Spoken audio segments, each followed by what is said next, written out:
আমার স্বপ্ন ফুটবল। আরাধ্যা, বেটির মতো মুইও ছোটবেলা থেকে বড় স্বপ্ন দেখিছি।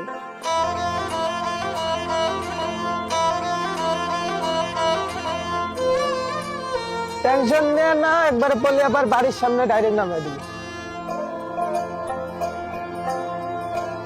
বোমা দেখো কি আসছে। ও আপনারা আসেন। স্বপ্ন ছিল লেখাপড়া করিম, চাকরি করিম। ছাত্রীও ভালোই ছিল। লেখাপড়া অবস্থায় মোর বিয়া হয়ে যায়। চিন্তাত পড়ে যাও, মোর লেখাপড়ার স্বপ্ন কি পূরণ হবে? শ্বশুর শাশুড়ির সাপোর্টে আবার পড়া শুরু করনু। শাশুড়ির কাছে বিয়ার পর পরে চিত্তক সাপোর্ট করছো। তো যদি পাশ করিবার না পারিস তাইলে তোর খবর আছে। মা আমার ঘরের লক্ষ্মী, মেয়ের মতো। ইন্টারের জেলা রেজাল্ট বাইর হয়, দেখিনু যে মুই পাস করছু। মোর শাশুড়ি তো সেই খুশি।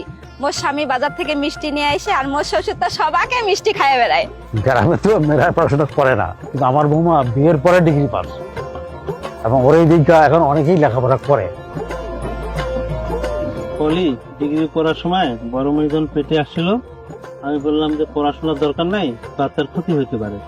শাশুড়ি মা কইছে, বৌমা তুই পড়াশোনা চালে যা, মুই তোর সাথে আছো। ঘরত শুয়া বইসা মুই পড়াশোনা করো, তার ফাঁকে ফাঁকে মুই শখের বসে কুশি কাটার কাজও করো। সংসার লেখাপড়া সবে তো হল, কিন্তু মোর চাকরির স্বপ্ন আর পূরণ হল নাই। হঠাৎ একদিন উঠান বৈঠকত আইসে মোর মাথার নতুন নতুন স্বপ্ন চারা দিল। উঠান বৈঠকত মুই অনেক কিছু শিখিছু। ইন্টারনেটত যে এত কিছু জানা যায়, করা যায়, সেইটাও মুই জানিছু।